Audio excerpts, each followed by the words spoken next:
I was holding the cake knife when Maria stood up. Her voice broke through the laughter. "My son," she said, holding up the child, "is not just mine. He's your husband's son too."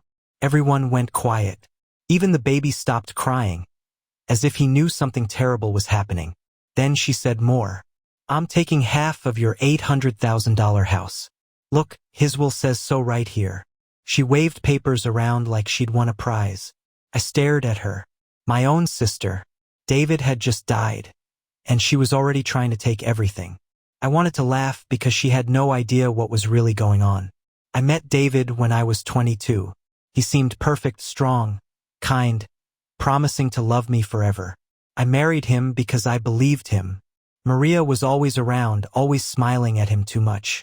I thought that was just how she was. She'd always wanted attention since we were kids. But I forgave her because that's what family does. I forgave the looks they shared, their private jokes, how they'd go quiet when I walked in. I trusted them both.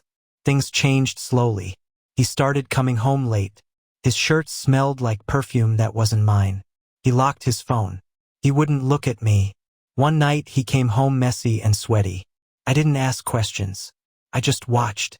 Watching tells you more than asking does. Then I found a text message. Maria had been careless. I saw it on his phone. "Next time, don't leave the necklace." She almost saw it. The necklace, the one I'd seen Maria wearing at Mom's birthday party. My heart broke, but I didn't cry or yell. I smiled. That's when I stopped mourning and started planning. Most women fall apart when they find out about cheating. I got stronger. I became patient and careful.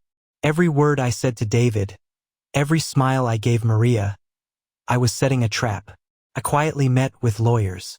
I learned things he didn't think I knew about, his hidden bank accounts, his debts, the new will he signed without reading it carefully.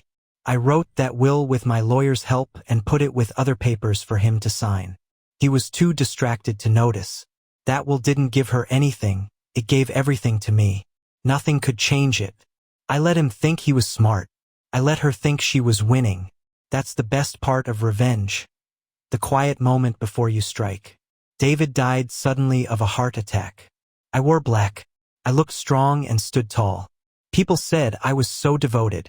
Maria cried even harder than me, holding her child like a prize, acting like the sad sister who lost her secret boyfriend. Anyone else would have believed her act, but not me. At the funeral, I realized something. Sadness looks different when you mix it with greed. So there we were. David was dead and buried. Maria was showing off his child like it was a winning lottery ticket. Everyone expected me to break down crying or start screaming. Instead, I sat back and said quietly, "Oh, I see." And I smiled, because only I knew what was about to happen.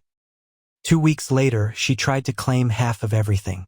She showed the will to her lawyer. He read it once, then again. His face went pale. "This isn't what you think," he said quietly. The paper she had was fake, just a draft she wasn't supposed to see. The real will was locked away, properly signed and witnessed. It was very clear. Everything, every dollar, the whole house belonged to me. Her lawyer explained it to her slowly, like talking to a child. Her hands shook. She said I must have faked it, that I'd tricked everyone. I just sat there calmly and said, "You should be careful what you tell people. They might start asking why your son looks so much like my dead husband." Her face fell apart. That was the second part of my plan, not just winning in court, but ruining her reputation. Word got around. Friends, family, neighbors, everyone found out. No one invited her anywhere anymore.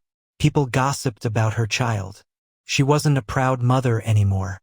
She was the woman who betrayed her own sister and slept with her sister's husband.